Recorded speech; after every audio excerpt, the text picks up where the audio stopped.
Hello, are we ready for Oscar nominated actress, Oscar winner Lady Gaga to just dominate another movie once again? I am certainly more than ready.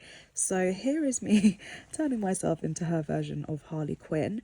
I'm starting off with the Haus Labs concealer. I don't know for sure whether this is what Gaga wore in the movie, but I would almost put money on the fact that she'll be wearing Haus Labs concealer and foundation.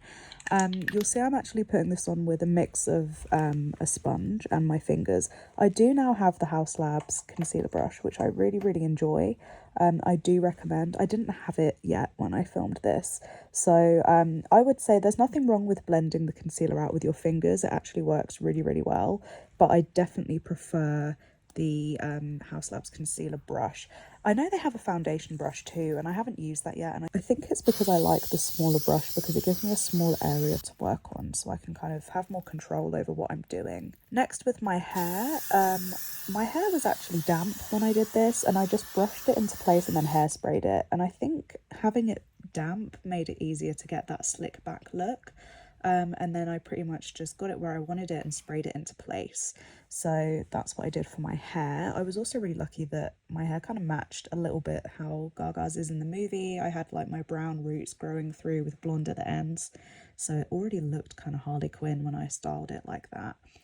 Anyway, I added some pointy brows. You're going to be using your eyebrows as a bit of a marker for where your makeup's going, so I would definitely recommend doing that first before you do the graphic eyeliner.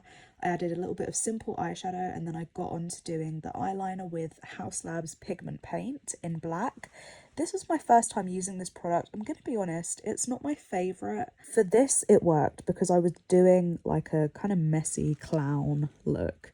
But if you're looking to use this as a substitute for the OG Haus Labs eyeliner, if you remember that, or any other liquid eyeliner, I really wouldn't recommend it. I don't think it stays in place very well. It's just not my favourite thing I've used for graphic eyeliner. So for this, like I say, it worked perfectly. I could put it where I needed it to go. I just use like a nail art brush. I don't think you need expensive thin eyeliner brushes. Just, buy nail art brushes. They do the trick perfectly. That was a tip one of my friends gave me. I'm very grateful for because it saved a lot of money doing that. Just literally go on like eBay or AliExpress, get yourself some nail art brushes, and then, you've got plenty of things to choose from next time you do a graphic eyeliner look. But yeah, you can see like where I've mapped out the shapes on my face to do my graphic eyeliner. I'm just like constantly looking in the mirror, checking for the symmetry, checking my reference photos, and then plotting out where those lines are going on my face. So I've drawn I started with the eyebrows first, and I matched that kind of reference point up to my iris when I looked directly in the mirror. You saw me do that earlier. And then from there, plotted out the rest of the points. Once I did the eyeliner, I added a little bit more eyeshadow just to deepen those shadows up. And then it's time for the atomic shake. I've got another controversial opinion about this. Listen, I could go on all day about how much I love the concealer and the foundation from Haus Labs. It's just, unfortunately, the pigment paint in black wasn't my favourite. And this controversial opinion, Atomic Shake lip lacquer, is also not my favourite. I'm really sorry.